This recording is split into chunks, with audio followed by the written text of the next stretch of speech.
મિત્રો, આપણામાંથી અનેક લોકો, હજારો લોકો એવું માને છે, એવું બોલતા પણ હોય છે કે અમારા ગામનો વિકાસ નથી થયો, ગામમાં ગટર નથી, ગામમાં રોડ નથી, ગામમાં સફાઈ નથી, ગામમાં કેમેરા નથી, ગામના સ્મશાનમાં આ સુવિધા નથી, ગામમાં નદી છે તો એની ઉપર બ્રિજ નથી, વોકળું છે તો એના ઉપર પુલિયું નથી, ગામમાં આમ નથી, તેમ નથી, આંગણવાડી નથી, આંગણવાડીમાં પીવાના પાણીની વ્યવસ્થા નથી, શાળામાં ટોયલેટ નથી, દીકરીઓ માટેની વ્યવસ્થા નથી, આ નથી, તે નથી, હજારો વસ્તુ નથી.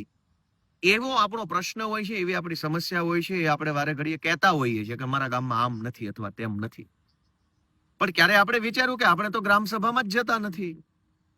જેમ ધારાસભ્યો બધા બેસીને નક્કી કરે એને ધારાસભા કહેવાય, સાંસદ સભ્યો બધા બેસીને દેશ માટે જે નિર્ણય કરે એને લોકસભા કહેવાય, એમ ગામના બધા સભ્યો બેસીને ગામ માટે નક્કી કરે એને ગ્રામ સભા કહેવાય.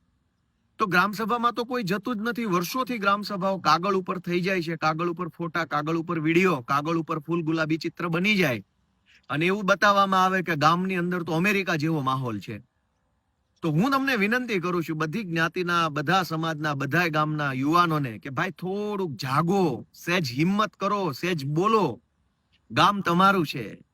સરપંચ કે બોડી ચૂંટાયેલી જે કાંઈ હશે એ આજે છે, કાલે નથી, પણ તમે તો રહેવાના છો એ ગામમાં. એટલે ગામ કઈ ખાલી ચૂંટાયેલા માણસોના ભરોસે છોડી ન દેવાય. આપણી પણ જવાબદારી આપણે ઉઠાવવી પડશે.